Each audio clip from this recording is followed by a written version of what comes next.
murajya muri tombora ubu mwabuze ibindi mukora murajya muri tombora abamaze gukora udufaranga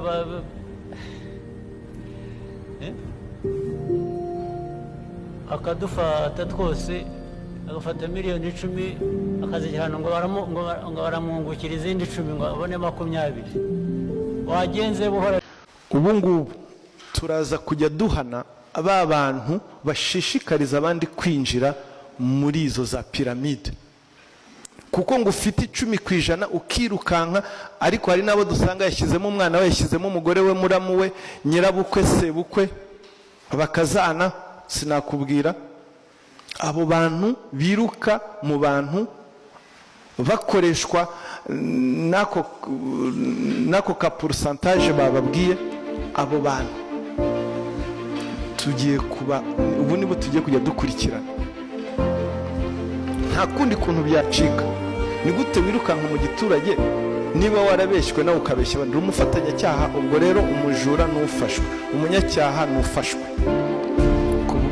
Kubw'ibi rero guhera uyu munsi tugiye kujya dufata bariya bantu bashuka abandi mu giturage. Ndagushimiye rero ndetse nguhaye ikaze aha nyuma yaho abantu bashutswe bakinjizwa muri business idasobanutse yitwa Auta. Akaba ari business rero yari imaze iminsi igera kuri 5 ikorera hano mu gihugu cy'u Rwanda, ariko ikaba yatsinsibiranyije abanyarwanda hafi akayabo k'amafaranga agera kuri miliyoni 35. Siyo gusa kandi ndetse hari nitwa TMP, hari nitwa Work Movie, azibeshya ko zicuruza cyase zikora ibikorwa byo kwamamaza mu gihugu cy'u Rwanda, zikaba zibeshya ko zituruka mu bihugu byo hanze, mu by'ukuri atari byo zikora mu buryo bwa pyramid scheme. Ngira ngo badasobanukiye pyramid scheme no kuvuga ngo ni uburyo bwo guhererekanya amafaranga, wagushyizemo yashyiramo amafaranga bakayaha kundi gutyo. Akaba ari uburyo rero butuma abantu bakomeza kwizera business ko ifite amafaranga, mu by'ukuri irimo ikoresha amafaranga y'abinjiye cyase amafaranga y'abakiriya bashya bungutse. Akaba ari nacyo gituma business nk'izi zikunda gushishikariza abazikoresha gutumira abantu benshi mu rwego kugira ngo babone amafaranga y'inyungu cyangwa se amafaranga y'umurengera. Nk'urugero twavuga kuri iyi business yari maze iminsi mu Rwanda yitwa Auta. Iyi business nayo yakoreshaga uburyo bwo gutumira, aho uwatumiraga yahabwaga 35% byayo uwo yatumiye yashyize muri business, aho byaje gutuma rero abantu benshi bisanga muri business, ari nako byaje kurangira abenshi baburiye amafaranga yabo muri business. Sibyo rero tugiye kugaruka muri iyi video, ahubwo tugiye kugaruka ku buryo abantu bari gukoresha bagaruza amafaranga batanze muri business bukiri kare, cyane ko abenshi batangiye gutanga n'ikirego kuri RIB nkuko.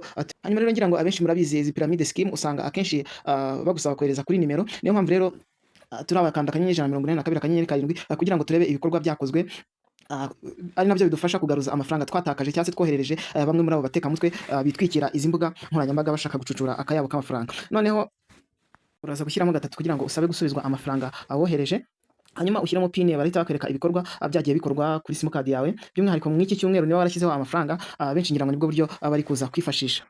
Mboneraho rero no kuburira abantu batumira abantu muri izi pyramid scheme, ngira ngo mbamenyeshe ko RIB yabahagurukiye. Ngira ngo mu benshi mu bagiye batumira abantu benshi batandukanye, harimo bamwe mu bagiye bafatwa mu buryo butandukanye.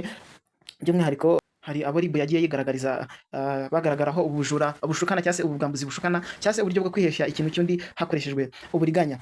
Ari naho rero RIB isaba by'umwihariko abagiye bibwa mu buryo bwa pyramid kwegera inzego za RIB cyangwa se amashami ya RIB abegereye bagatanga ikirego, bityo abakoze ubusambo bushukana cyangwa se uburiganya bakaba bafatwa bagakurikiranwa.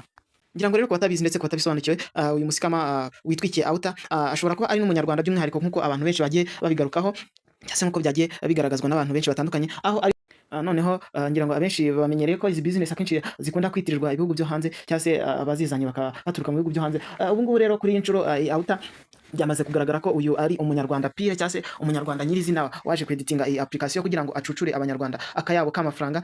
Aha naho rero yahise afata uburyo bw'ubufasha cyangwa se uburyo yatanga mu bufasha yasobanuraga abakiriya be akabujyana kuri Telegram nk'uburyo bwo kwihisha cyangwa se gukwepa uburyo bwo gukoresha imbuga zizwi by'umwihariko nka WhatsApp. Aha akaba yari ajyana abakiriya be kuri Telegram mu rwego rwo kugira ngo hatagira umenya detail cyangwa se amakuru amwerekeye, by'umwihariko bakaba bamenya nka nimero ye cyangwa se bakaba bamwandikira mu buryo buri direct. By'umwihariko rero ndagusaba kuza gukurikira ikiganiro Murangira Beats yagiranye n'inzego zishinzwe itangazamakuru kugira ngo ubashe gusobanukirwa icyo yavuze kuri business cyangwa se kuri izi pyramid scheme, by'umwihariko imaze iminsi mu Rwanda yitwa Auta.